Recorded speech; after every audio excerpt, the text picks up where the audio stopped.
has, but I don't know. It's already hit landfall. So we're coming up Mm. in five. Hey, everybody. Welcome to the Santita Jackson Show here on AM 950 Radio, the voice of progressive Minnesota. It's a joy to speak with you today. We're in the midst of so much. By the time you hear this, we will be in the 29th day of the government shutdown. That's an issue. At the weekend, Mm. SNAP benefits, WIC benefits will be suspended. Oh, that's imperiling 42 million Americans. One in four American children get SNAP benefits, everybody. That's $9 billion dollars that will be pulled out of the economy immediately. That means stores, stores, grocery stores are going to lose. For every dollar you give to a SNAP recipient, $1.50 to $1.80 goes into the stores. So that's going to be withdrawn from them. That means grocery stores will close. It means cashiers and people who pack the shelves, people who work in the stores, the butchers, they will lose their jobs. Think about this. All because of healthcare. And really, you're going to hear me talk about this as we continue to go on over the next few days and just until we move to where we're supposed to be. The healthcare fight is not just about your healthcare, it's about moving toward a universal single payer system. Because what we're arguing for right now, believe it or not, is to save the health insurance industry. Because they are the ones who will win here.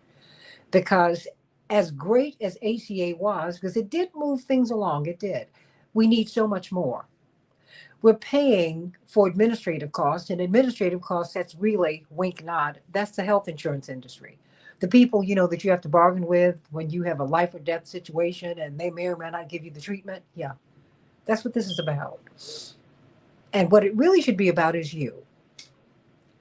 You might not have elected who you want, but whoever is in that office, you need to get what you need from them. So whether you voted for President Trump or not, you must demand that he become the president of all the people. Whether you voted for your congressman or not, your state representatives or not, your county officials or not, your mayor or not, your alders, you need to get from them who not, you might not get who you want, but you need to get what you need. And we need a universal single payer system where everybody's in and nobody is out. Period. That's it. That's all. And we need to look at what these wars are costing us, everybody. Many people said they were going to vote for President Trump because we were not going to have wars. He promised us. He promised that he was going to be a man of peace. And that is not the way this is working out. So let's talk about Ukraine. Let's talk about Venezuela. Let's talk about Gaza. Indeed, he was, you could see, upset about the fact that he did not get the Nobel Peace Prize.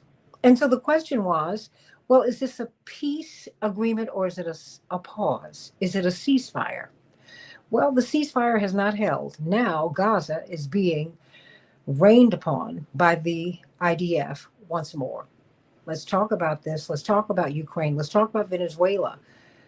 Let's talk about this. And there's a connection, everybody, because you have at least two Illinois National Guards persons who have gone on record. They've gone public over the past 24 hours. And they've said that they will not take orders and be deployed in Illinois. They said, we're not going to lord over our neighbors. There's something going on in the air, Bryce Green, and we need to talk about that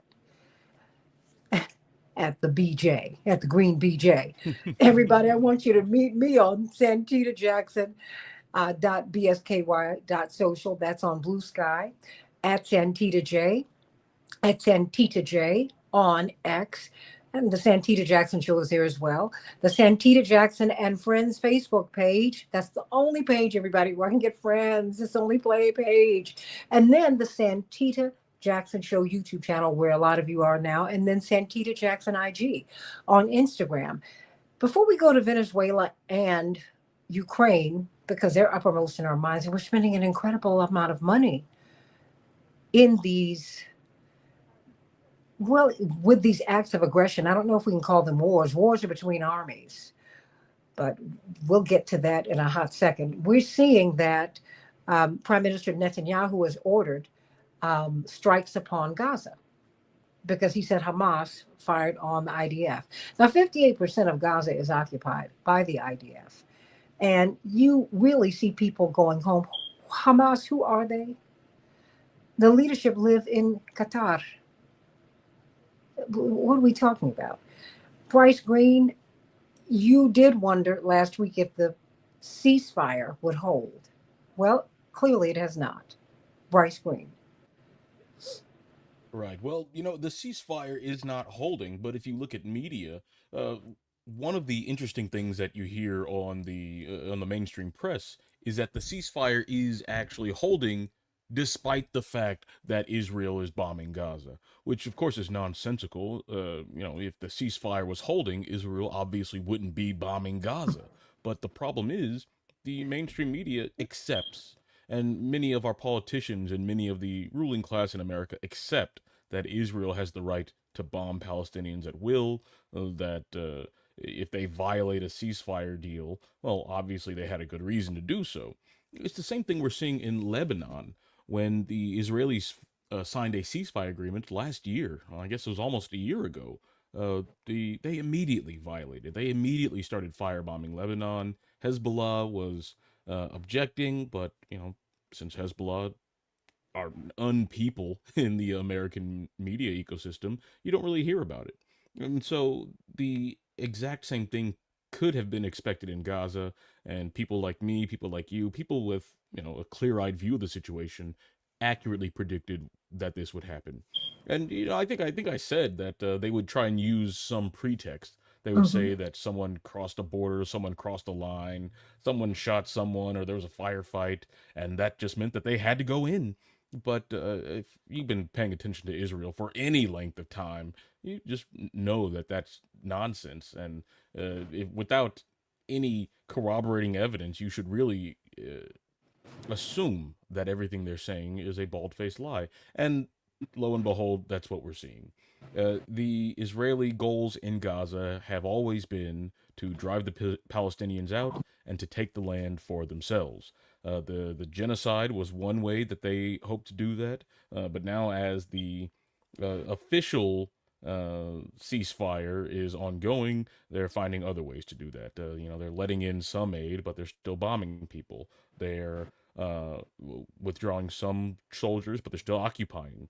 And of course, if you listen to the ultra right of Israel, which is really the mainstream there, well, they're all saying it. They're all saying, well, we want to go back in. I'm not going to be part of a government that doesn't go to war with Gaza. We have to go and get this land. The settler movement, they're already planting flags about where they're going to build their new settlements. And of course, we all know that Jared Kushner, who is Trump's son in law, married to Ivanka, he's in charge, or he's taking point on the quote unquote reconstruction efforts in Gaza. And those reconstruction efforts, of course, involve housing developments that will, uh, be elite resort types. You remember the AI video with the Gaza They, resort? I mean, they, that's they what their plan to turn it plans into are. a resort. I mean, that is the plan, Yeah, isn't it? exactly. That's been the plan, and it's always been the plan. If you go back to around this time in 2023, just a month or so after October 7th, a leaked document from the Israeli government showed that their goals were very clearly to push the Palestinians out, because that would mean that the IDF has to do a lot less. So their goals aren't to find a peaceful settlement to this broader conflict. The goals aren't to find some modus vivendi with Hamas. The goal isn't even to protect Israeli citizens or Jewish people in general. The Israeli goal has always been this project of Greater Israel, and as I wrote earlier this year, they're willing to kill not only Palestinians and Arabs, but also Jews to do this. And this is a really perverse turn of events, but that's the reality. That is the Zionist ideology in practice. And so we can expect that for even if the current attacks on Gaza stop for a number of days, you can be certain that the Israelis are going to find some other reason to restart attacks. I mean, what they're doing is they only just now, only in the last week or so, started putting in physical markers to show where the they call it the yellow zone, where Palestinians are allowed to go, which in and of itself is pretty insane. That an Mhm. occupying power is then putting up free fire zones and having people stray into them unwittingly. That's pretty insane on its own level. But the fact that they didn't mark them, that if you're a Palestinian walking around in Gaza, you actually don't know where these areas are. And so that's just asking for a provocative incident to happen. And Israel, of course, will use that to achieve its goals. Hmm. Well, I guess we will have to stay tuned. But it's it is already. Um, when will their what are their military objectives? Have they been stated? Well, they don't really have any military objectives. They stated that their goal was to get the hostages back. They have the hostages back. They stated that their goal was to eliminate Hamas, although every Israeli general, intelligence officer, person with the brain has pointed out that this is impractical and impossible without massive expenditures on the part of the Israelis. The goal isn't military, the goal is political, the goal is ideological. The goal is to get the land and get the inferior race out of the land. They're very open about this. If you look in the newspapers that print what Israelis say in Hebrew, if Mhm. you restrict what you're saying to English, well, then everyone there understands that that is American facing, and that the Mhm. Americans are the people who pay the bills. So you have to, downplay your language, lie about your objectives, and sort of censor yourself a little bit. But in Hebrew, they're very clear. The goal is ethnic cleansing. The goal is to get rid of the inferior race because they believe that land was promised to them by God. It's fairly simple, and everything from the 1967 war to the Oslo peace accords, so-called peace accords, to the withdrawal from Gaza in 2005, to the rejection of Hamas and government in 2006, to Operation Cast Lead, Protective Edge. All of these actions from Israel make sense only if you understand what Israel's goals are, like I just stated. Beyond that, everything else is really just propaganda meant for dumb children. And apparently, our government and our media is full of dumb children who believe this stuff, or people who are fully committed to the Israeli project and are willing to lie about it. That's what defines coverage of Israel, the politics of Israel, not just in Congress, but all in throughout the universities, throughout schools, throughout the corporate world. All of that is geared towards ignoring reality in favor of what Israel's strategic narrative is. And it should be noted that this isn't just Israel doing this, right? Israel wouldn't be able to operate without the sanction of the almighty American government. When Biden was in office, he was sending uh, weapons to Israel once every 16 hours on average because Israel couldn't continue its genocide in Gaza without the American weapons. And Trump is doing the exact same thing. He's continuing to support Israel. He's continuing to run cover for them. And even if we take the reporting that there's some sort of disagreement between Trump and Netanyahu, especially vis-a-vis the Israeli strikes on Qatar earlier this year, even if we accept that as true, and I don't think that we should, um, uh, uncritically at least, even if we accept that as true, eh, Trump is still supporting Israel. Trump is still allowing Israel to operate in insane ways. He certainly has no goal of facilitating any real dialogue between Israel and the Palestinians. The same that happened with Biden, same with Obama, same with Trump, Clinton. It's been a nonstop parade Since of since is Kennedy, since after Kennedy, after since Kennedy, after Kennedy. Yeah, after since Kennedy. after Kennedy. And Yeah.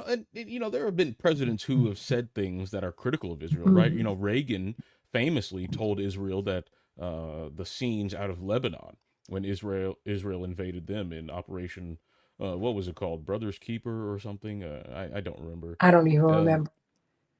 yeah, but during Israel's But we had all invasion of those soldiers Lebanon, killed over there, and he was not happy about it and let them know right? it. But yeah, but even as Israel was ramping up their attack there, it was Reagan who called the Israelis Hmm. and said that Yeah. this has to stop. The PR is too bad. You're killing women and children. This is a bad look for you. It's a bad look for us. You got to stop. And Reagan's vice president, when he became president, George H.W. Bush, Bush the Hmm. first, he was actually very critical of Israel and tried to urge Hmm. them to to seek a peaceful alternative to what they were doing. In fact, James Baker, George Bush's Secretary of State, went out on stage and said that this greater Israel project, these maximalist aims of the Israeli Hmm. project, are impractical, impossible, and you guys need to get over it. And that's, Hmm. but that didn't And stop them Truman said the from. same thing. President Truman said the same thing. You know. Yeah, I mean, there have been numerous incidences Yeah. in which presidents go against Israel to some degree, but it's never been to the extent that they are uh, actively doing anything, using their power to force the Israelis to behave differently, and that is the root of this issue. It's so this is Trump's war as much as Netanyahu's war. This is Biden's war. I mean, Mm-hmm. he's the one who ensured that it was able to get off the ground and continue for almost 2 years. And so this is just another one of Trump's wars. And Trump's other wars at the same time, they're also continuation of Biden's war. Well, Ukraine.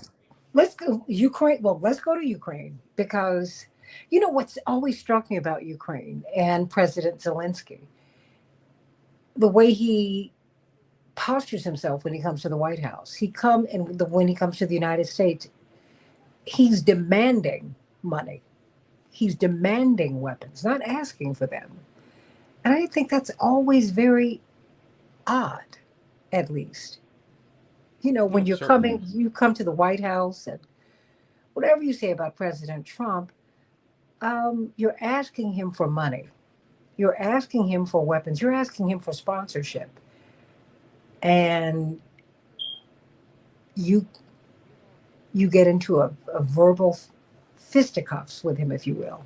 Pardon me for mixing the metaphors, but you know, it just I always thought that was odd. Where are we with Ukraine? Well, like I said, this is also one of the wars that Trump inherited from Biden, and Biden inherited this war from Trump's first administration, and Trump inherited that crisis from the Obama administration starting in 2014. Um, but What the happened in roots of the 2014? To let well, in remind us. 2014, right, in 2014, and yeah, this is worth repeating over and over again because Americans really don't understand this in any depth. In 2014, the Obama administration helped facilitate a coup in Ukraine, which of course borders Russia, in Russia's near abroad, a coup in Ukraine that ousted the president who was, sympathetic to Russia, who was at least in favor of keeping his feet in both sides, both the Who was East and West, democratically elected, right? who was democratically elected. Absolutely. His name was Viktor Yanukovych. Hmm. He's corrupt like most Ukrainian politicians are, and certainly was no like communist ruler or communist socialist leader or what have you. But he wasn't in favor of using Ukraine as a bludgeon against Russia on behalf of NATO, the U.S. and the Europeans. He wasn't in favor of that, and so he had to go. And the Obama administration threw him out in what was dubbed the Maidan Revolution. In reality, it was a bunch of liberals who liked the idea of democratizing and anti-corruption, but who didn't really have much political power.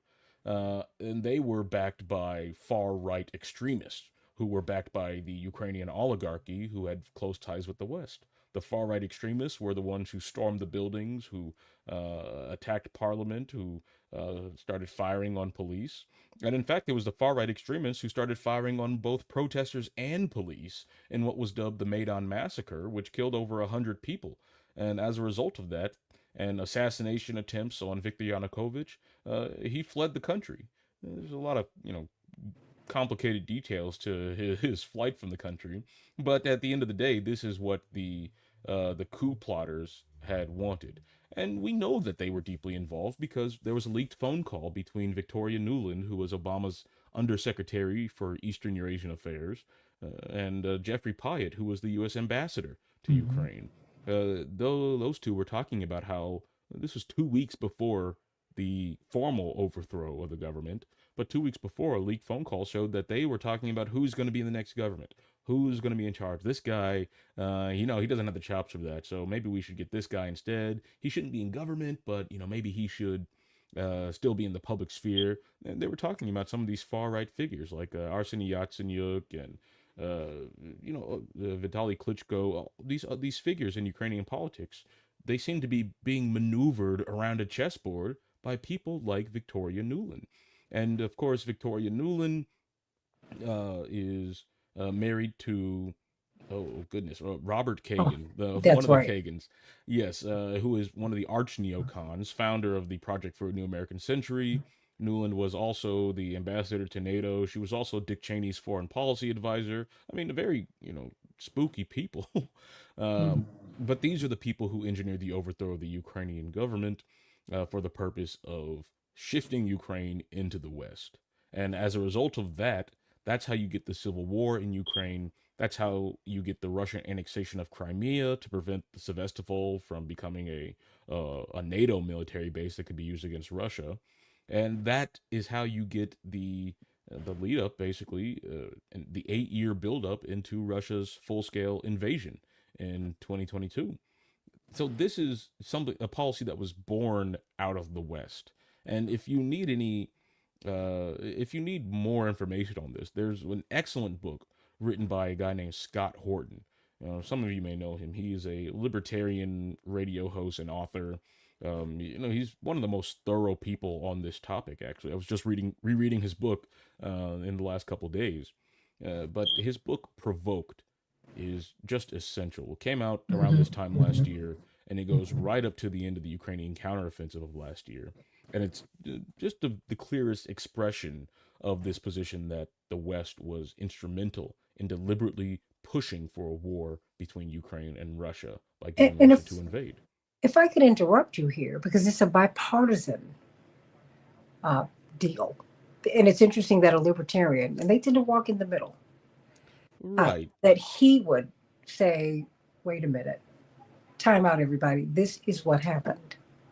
Right. If there's one thing that libertarians are really good at least the serious ones, they're really good and honest about foreign policy. Because Hmm. for whatever reasons, their ideology their ideology doesn't want their tax dollars going towards war, which is, I think, a pretty admirable position. Hmm. And so places like the Libertarian Institute, the Randolph Bourne Institute, the Ron Paul Institute, Hmm. all these places, they're libertarian heavily. So if they start talking about the economy and economics and taxes, you can tell them to shut up.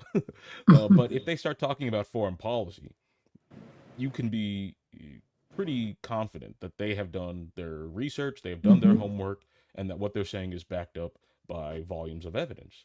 Well, And they tend to be more like George Washington. Said, "Wait, these foreign entanglements. Come on, you guys." Right? right, yeah, it used to be a very American idea that you don't want to be involved in all of these European wars and all these foreign wars. You don't want to have military bases all around the world. You should Hmm. focus on your country's core interests. It's why, like before World War One, Woodrow Wilson ran on a platform of keeping the U.S. out of World War One. And when the people decided to go to war, there was a massive propaganda campaign that had to basically trick people. That had to trick people into believing that this war was just. Like no one naturally wants to go out and you know kill for or die for a cause that they really don't have that much connection to. That's Hmm. why you gotta wave the flag and beat the drums and print the newspapers that say that they're coming to get you. And that's why this massive propaganda apparatus exists, to get people to want to go to war.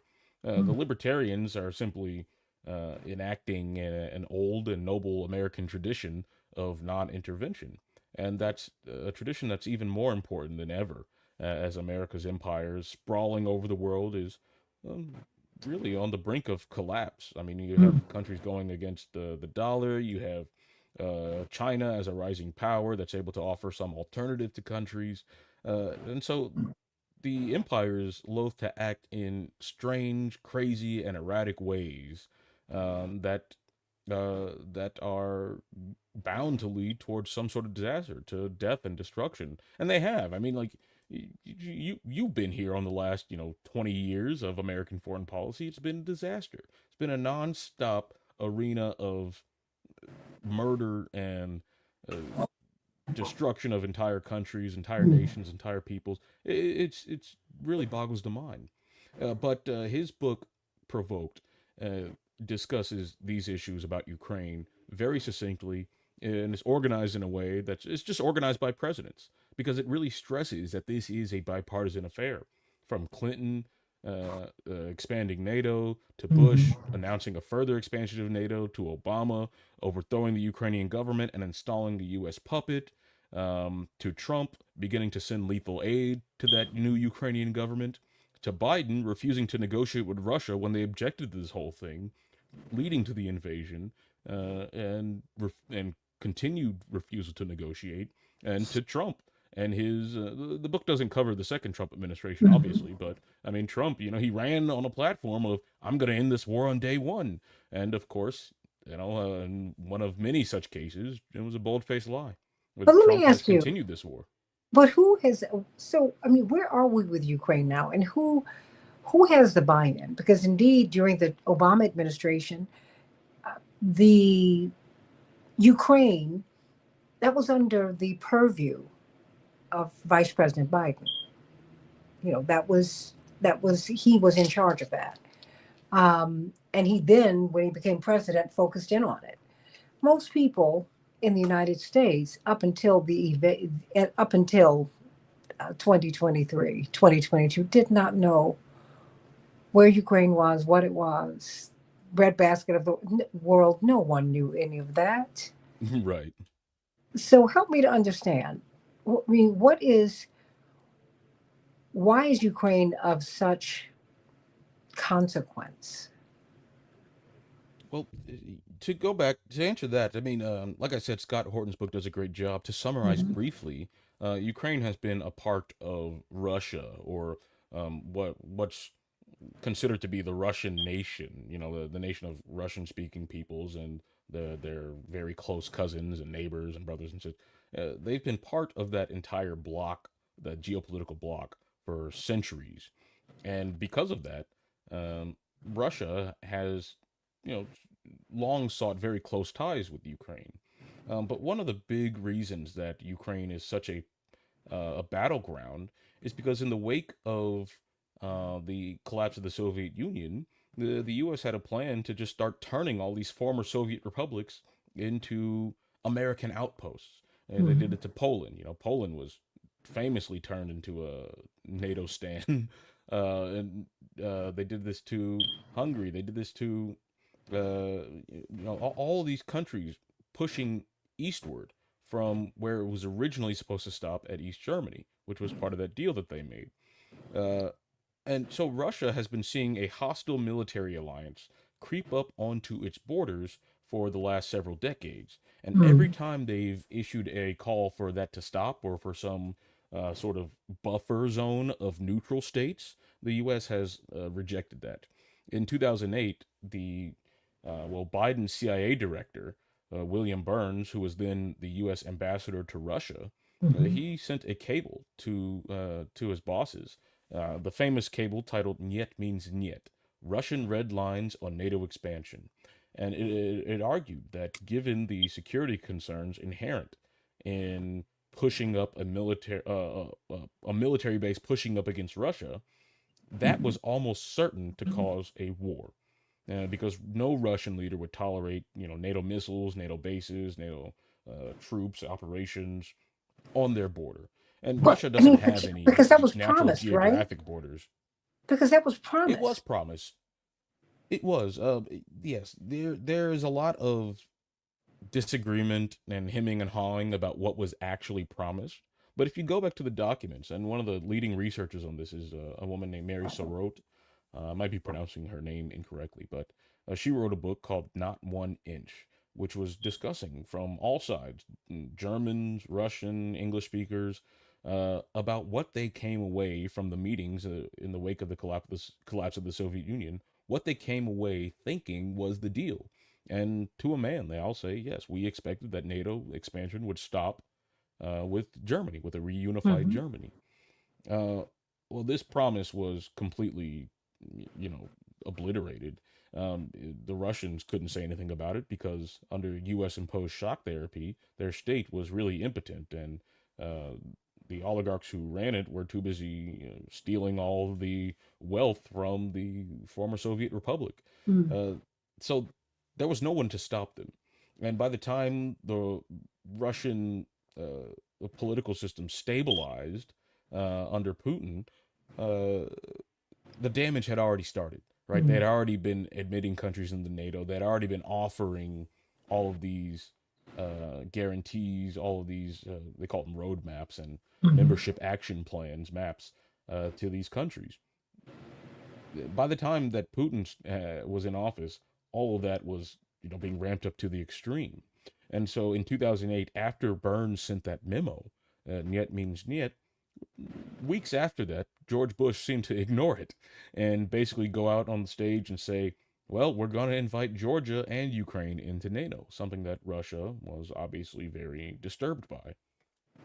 But fast forward, Obama overthrew the government in Ukraine, Mm. and then they implemented a amendment to their constitution that made NATO membership an official constitutional Ukrainian policy. Which, again, if you're Russia, that's very troubling. In 2019, the RAND Corporation put together a study that was funded by the U.S. military that was titled "Overextending and Unbalancing Russia." It was essentially a series of policy proposals that were meant to lay out the possibilities for U.S. action that could overextend and unbalance Russia. It included a lot, and in fact, I think this is one of the more important documents of the 21st century because it outlines a lot of what U.S. policy has been towards Russia's near abroad, ever since then, in the last 5 6 years. It argued that they should send more support to the Syrian rebels, which Mhm. in hopes of getting Russia more involved there, which, as we see with the overthrow of Assad, the replacement by, uh, you know, Jolani and his merry band of jihadis, that was a successful policy. The paper also argued for increasing its support for Georgian opposition figures in the South Caucasus to ensure that Russia would be bogged down there. And we've seen that recently. I mean, there was just major mayhem in Georgia when the opposition tried to overthrow the government yet again. I think that this is Oh, probably the fourth time they've tried to do this. but help me to And understand, why is Russia such a focus? It's almost an obsession. it is, and it truly is, and the reason that if you the reason that this paper was written was because Russia is a powerful country. We like to talk about how weakened Russia is and how they'll never be a superpower again, but that's really not the case. They still have massive hydrocarbons, oil Hmm. reserves. They still have the ability to ship massive amounts of liquid natural gas, and they still have the ability to uh, run their country to have an industrial policy, which is something that America is just incapable of doing. And so, if Russia was able to integrate with Europe, was able to make peace with Europe, one of the big fears, and people like Brzezinski wrote about this, was that Russia and Germany and the rest of Europe would form an economic and political bloc that would then be more powerful than the United States. And if you're an empire planner and you want America to be on top of the world, well, then that's a big disaster. So when things like the Nord Stream pipeline were announced under Angela Merkel, um, well, that caused shockwaves throughout the America because if you have Russian natural gas, Russian energy fueling German industry, and that could be an economic powerhouse. And everyone sees that. And so the goal for U.S. policymakers for a long time has been to prevent that from happening. People like Dick Cheney were talking about after the collapse of the Soviet Union, just carving up all of the Soviet Union, not just the Soviet Union, but Russia itself, turning it Hmm. into a bunch of separate states. And, I think it might have been Cheney or someone else who described it as one big gas station that was not able to, be a geopolitical power. Uh, so when Putin started acting like he had the ability to do something about what the U.S. said, about what the U.S. plans were in Ukraine, Well, that worried the U.S., that worried American planners, that worried the neoconservatives who had, thought of Russia as a gas station. They're like, who are these guys? Who do they think they are trying to tell us how to run our rules based international order? And so that's why Russia has been uh, a real target of American policy. I mean, recall Russia actually asked to join NATO in the late '90s, early 2000s. They were talking about, yes, we want to be part of this new Eurasian community. We want to be part of Europe. We want to be part of the West. We want to make friends They with them. and they It was a and they real always have. I mean, and you saw that. We went from the evil empire with Reagan and Gorbachev to Russia being NATO ready. And so, right. even though Eisenhower said that NATO was an experiment, and that if it lasted more than 10 years, that it was a failed experiment. So, I mean, I just try to listen to what people said in real time, Bryce Green. Um, because this is not I think this is contrary to America's interests to be at odds with everybody, Bryce. This Right. is yeah, It's at odds. It's at odds with America's interest if you understand America's interest to be the health and well-being of the American people, or well, the okay. health and No, well-being of the American economy. But it's definitely in the interest of people who don't care about those things, who don't care about whether or not American people are suffering, or whether or not their country is perpetually at war, or even if the world is a safer place. well then, let's move a little closer to home.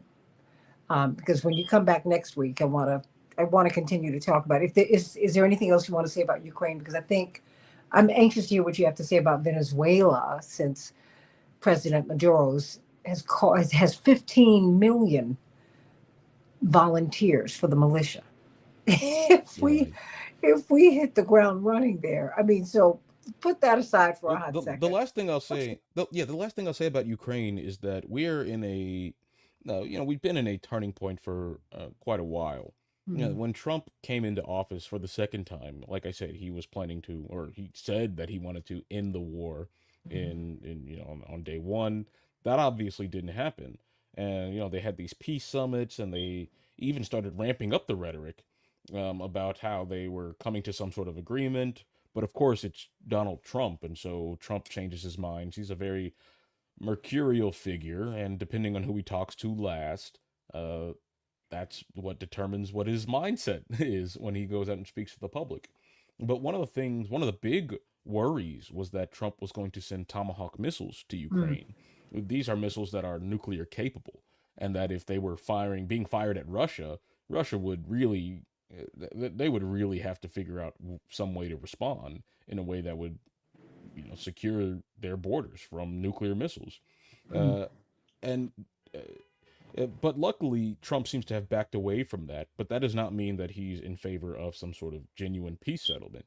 Um, right now, the state of the war is that Russia is steadily advancing, slowly but steadily. You can go and look at a map of the battlefield, like go to liveuamap.com, which is a mm, pro-Ukrainian map, and you can see just do a time lapse over the last year or so. It's just Russians steadily moving forward, brief pauses, steadily moving forward until now they're about to encircle one of the major forts on the Ukrainian front line at mm, Pokrovsk, which is, trenches, major fortification. But, once you take Pokrovsk, the entire eastern Ukraine falls. The Ukrainians will be unable to hold it.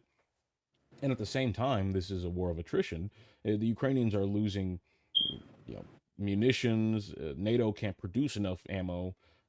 And one thing that the NATO couldn't produce is Ukrainians, and they're losing Ukrainians. I mean, I'm sure you've seen the videos of Ukrainian young men being, oh yeah.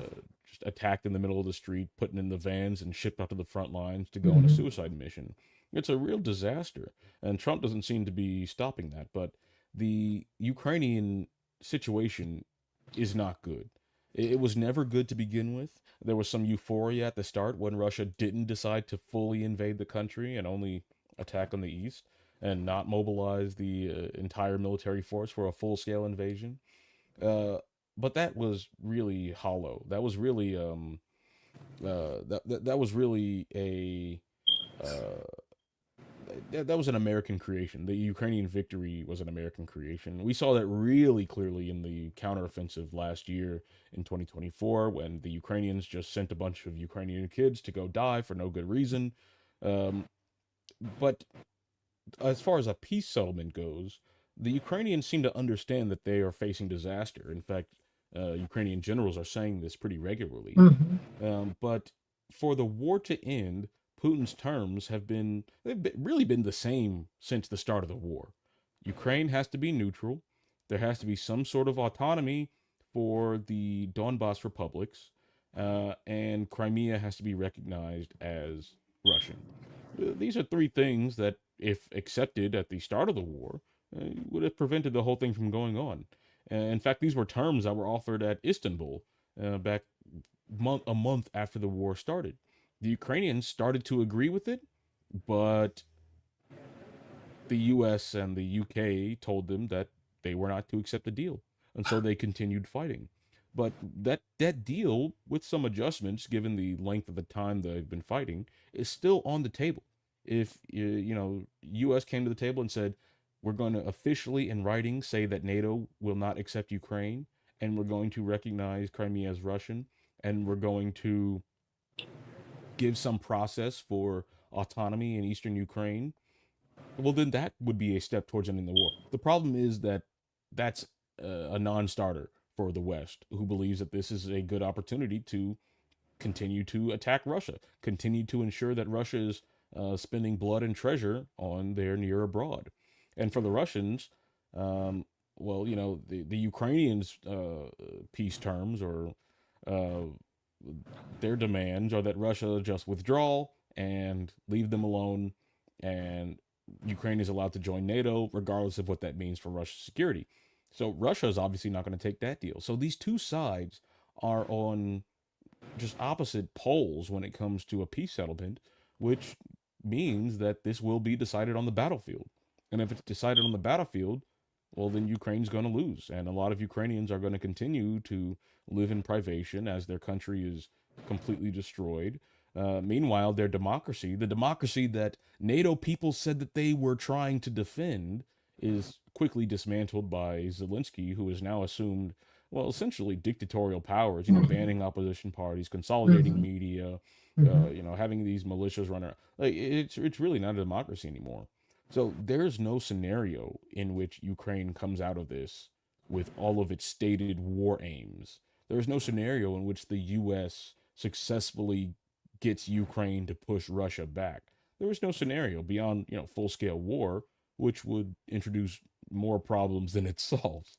And so Hmm. that's where we are in Ukraine. Russia is slowly winning, and neither side is willing to compromise about their core demands. What about Venezuela?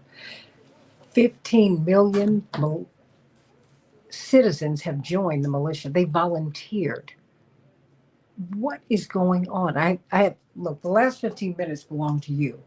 As we've got, we, we are saying that we are going, we're ready to go in, we're ready to invade. We are ready to kill everybody, dead. Isn't that what the president said? They'll be just dead, dead.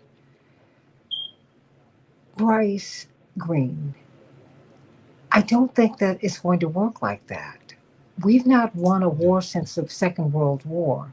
And you're going into someone's home and into land that they know. They understand the terrain, they know the landscape. And they also have a sense of, if I may say so, a sense of pride, a sense of somebodyness. They're like, wait a minute, you're not just going to come in here and take me out. I don't know if we really understand that. Help me to understand, where are we? What are we doing? What is this? Well, since the Trump administration came into office, they have ramped up their attack on Venezuela. And the attacks on Mhm. Venezuela have been going on since Chavez was in office, right? Since Mhm. the 2000s. The attacks include sanctions, it includes um, uh, hybrid warfare through NGOs that are funded by the US designed to disrupt the political system within Venezuela. You know, by the National Endowment for Democracy and others. That's all been ongoing. The sanctions designed to isolate Venezuela from the global markets and make it difficult for businesses to, export to Venezuela. All of that has had devastating effects on the country. But the Trump administration ramped up their attack. The second Trump administration ramped up their attacks by simply bombing boats. They're doing what I consider to be Obama-style drone strikes on innocent people, people who are innocent until they're proven guilty, under the pretext of expanding America's drug war to Venezuela. And the Dropsite News recently reported. Dropsite is a very Mhm. excellent news outlet.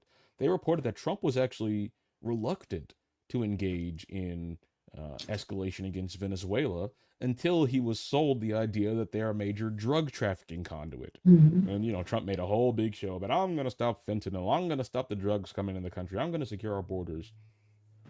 It was only until people like Marco Rubio brought that in front of them that they were able to get the consent from Trump to continue their or to ramp up their attacks on Venezuela. Now, since the Trump administration started, actually in the last few months, the administration has bombed, and I believe it's around six now. There was just a Mhm. recent one a few hours ago. Yeah. Six boats killing dozens of people, all of whom are accused of being drug traffickers, none of which has been proven in any way, shape, or form. And the administration has not been known for its trustworthiness when it comes to major issues. And so these attacks are meant to send a message, really, to the Venezuelans. And that's what Marco Rubio said. The best way to understand them is in the terms of terrorism. It's plain and simple terrorism. They're doing this to terrorize the people in Venezuela. And it's not just the people in Venezuela either. It's also Colombians, Trinidad and Tobago. Like these people are being caught in the crossfire. Mhm. But the end goal, it seems, is to effect regime change in Venezuela. They want the government of Venezuela to be not the Socialist Party, to be not Nicolas Maduro, to be compliant and in favor of American power. I mean, last week we were talking about how they bestowed the Nobel Prize on one of the Venezuelan opposition members. They didn't do that because they think that she's some brave fighter doing good in the world. They did that because it raises her profile and gives her legitimacy to speak to an American or a Western audience. And they like what she has to say. She has to say, please come, bomb my country, kill the people, take it over. We'll give you the oil. We don't care. We just want socialism gone. Well, that seems to be what they're angling for. In the Caribbean, we've actually moved Mhm. a naval group down there, including like five destroyers, two Mhm. carriers, and a bunch of planes and support staff. To say nothing of how expensive this is. This is also a major provocation.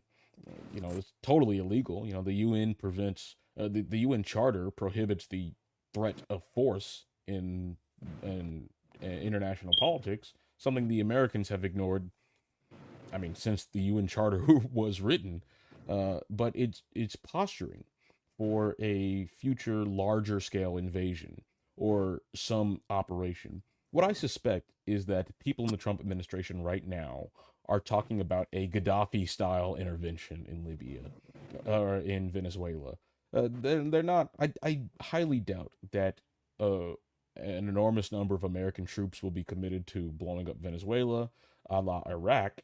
But I think it'll look more like drone strikes and saturation bombing and targeted strikes on key infrastructure, while militias on the ground, whoever America has in their pocket, will be doing the bulk of the work.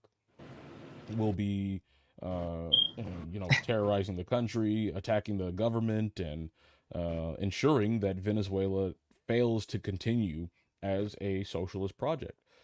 Whether or not that will end in a government that is stable and just more friendly to the U.S., or whether it will end in a completely failed state like Libya, the U.S. doesn't seem to care. They don't seem to care about what the end results will be, and the justification for it, much in the way of Iraq, is completely fraudulent, right? You know, none of the DEA documents show that Venezuela is a major source of fentanyl. The boats that were traveling allegedly to the U.S., they didn't have the fuel to even get close to the U.S. I mean, like Hmm. it's worse than a joke. It's worse than a joke.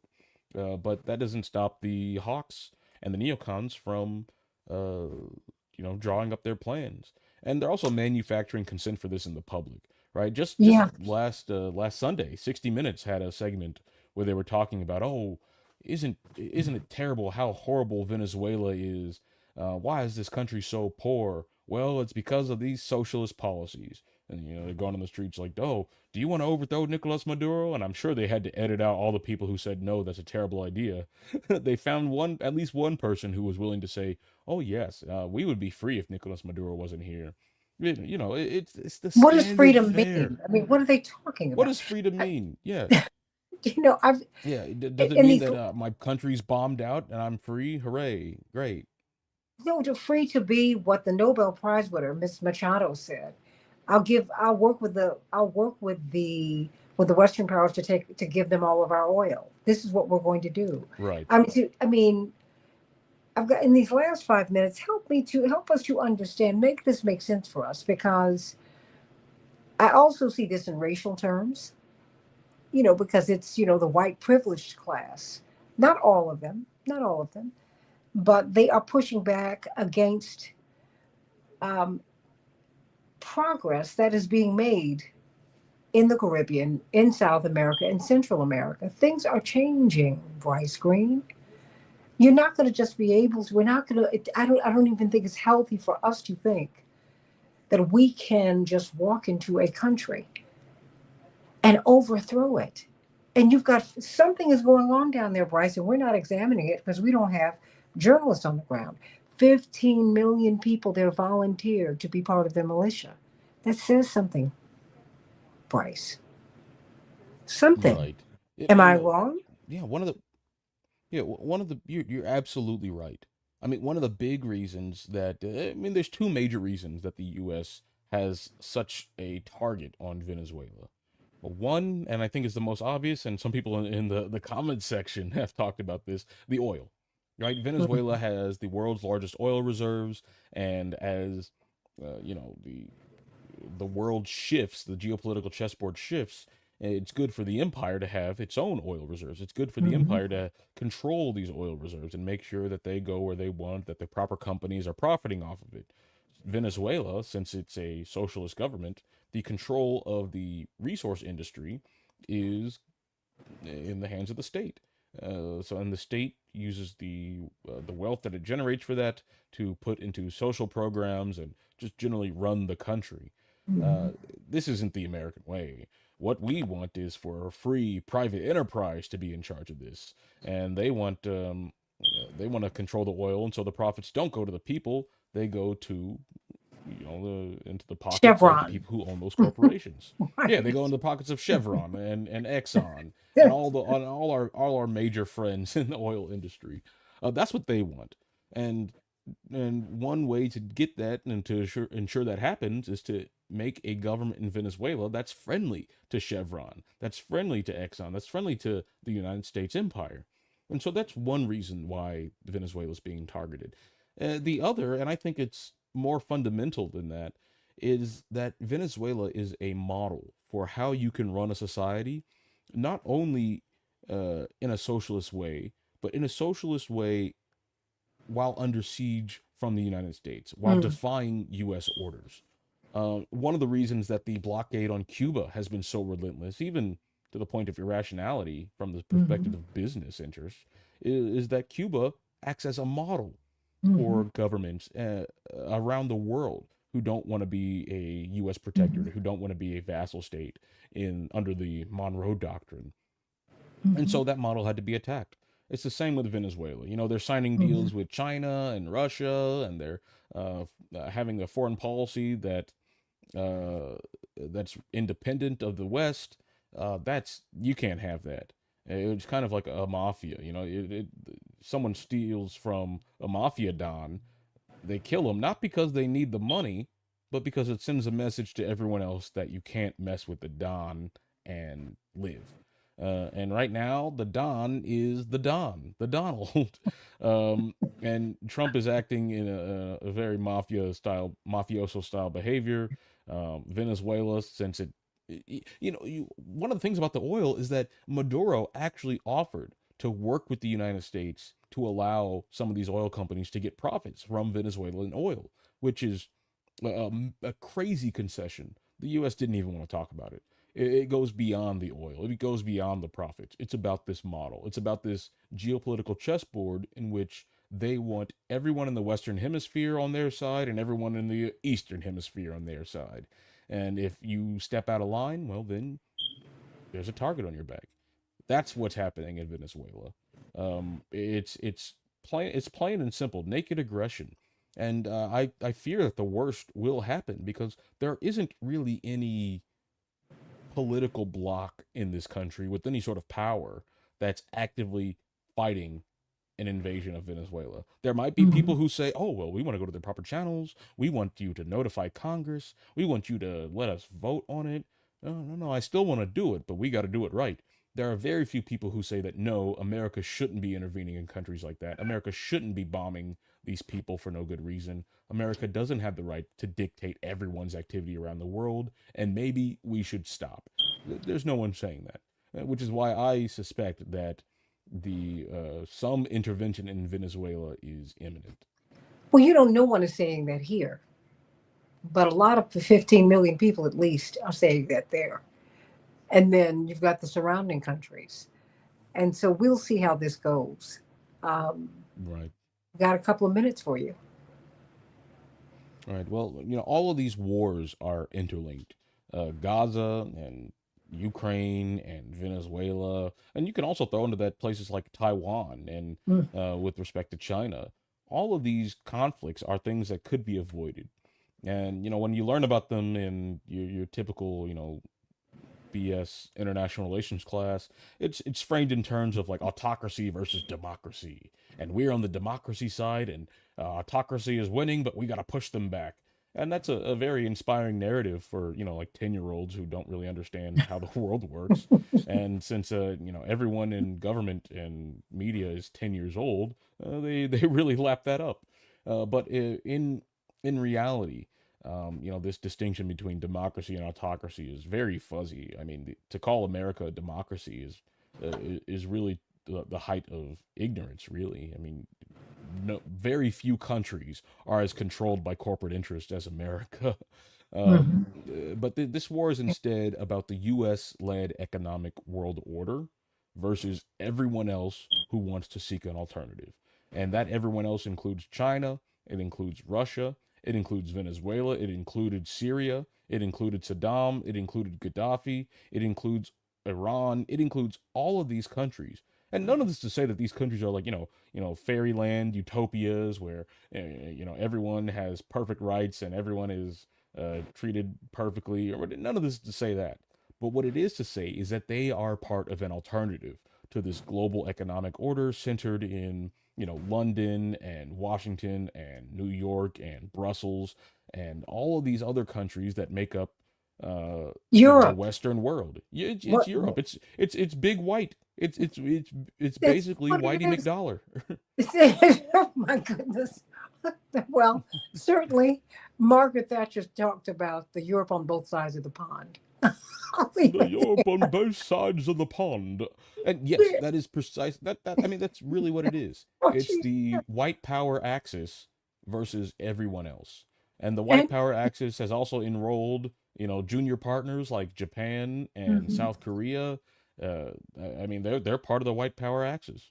I Mhm. mean, whether As they like it until or they not, step out of line, until they step out of line. and And so then that's what they. these wars about. Every conflict around the world, the first thing you should ask is how does this fit in with the broader geopolitical conflicts? How does this Mhm. fit in with America's quest for global dominance and any resistance to that quest? How does this fit in? And if you start looking at it through that frame, then a lot of things start to make a hell of a Mhm. lot more sense.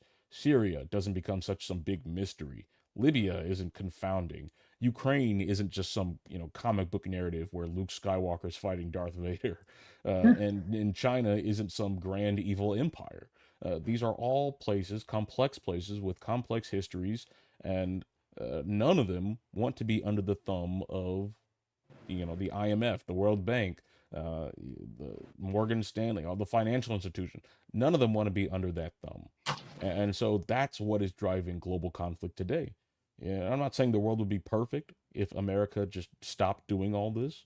I'm not saying there's some magic solution, but right now, the largest source of conflict, uh, the largest provider of weapons, the largest trainer of people in military tactics, the largest source of instability is absolutely the United States. And for anyone here, that should come with a directive that it's your Mhm. job to try and stop it, and educate yourself about it, educate others about it, and do your part in fighting against it. Bryce Green on the Santita Jackson Show, AM 950 Radio, the voice of progressive Minnesota. Thank you so much.